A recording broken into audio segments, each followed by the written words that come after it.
taste buds! Let's get cooking! Hello everyone, welcome back to our channel. ఈరోజు మనం egg fried rice ఎలా చేయాలో చూద్దాం.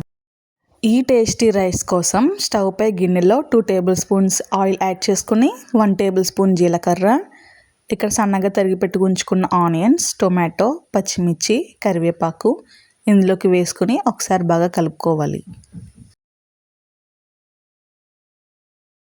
ఇక్కడ నేను ఎగ్ని ముందుగానే ఉడకపెట్టి సన్నగా స్లైసెస్లా కట్ చేసుకున్నానండి. ఎల్లోని రిమూవ్ చేసేసాను. ఇది అందులోకి ట్రాన్స్ఫర్ చేసుకుని ఒకసారి బాగా కలిపేసుకుందాం. ఇప్పుడు మళ్ళీ ఇంకొక ఎగ్ని ఇలా ఇందులోకి ట్రాన్స్ఫర్ చేసుకుని ఒకసారి ఇది కూడా బాగా కలిపేసుకుందాం. ఇలాగా 2 ఎగ్స్ని యాడ్ చేయడం వల్ల మన బాడీకి మంచిగా ప్రోటీన్ అనేది బాగా అందుతుంది.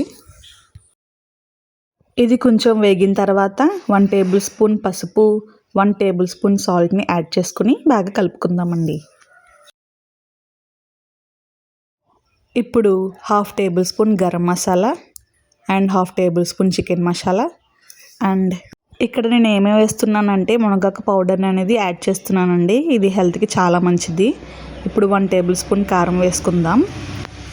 ఈ మునగాకు పౌడర్ వేసుకోవడం వల్ల మనకి ఫ్రైడ్ రైస్ అనేది కొంచెం గ్రీన్ కలర్లో వస్తుందండి. ఇది మీకు ఆప్షనల్, నచ్చితే వేసుకోవచ్చు.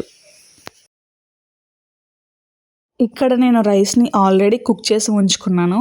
అది ఇందులోకి ట్రాన్స్ఫర్ చేసుకుందాం. ఇదంతా బాగా కలుపుకోవాలి.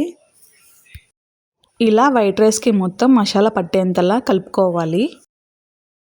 అంతే అండి, ఎంతో టేస్టీగా ఉండే ఈ ఎగ్ ఫ్రైడ్ రైస్ మీకు ఎలా అనిపించిందో నాకు కమెంట్ చేయండి. అండ్ నా వీడియో కనుక మీకు నచ్చినట్టయితే లైక్ చేయండి, షేర్ చేయండి అండ్ మరిన్ని వీడియోస్ కోసం నా ఛానల్ని సబ్స్క్రైబ్ చేసుకోండి. Thank you everyone, bye.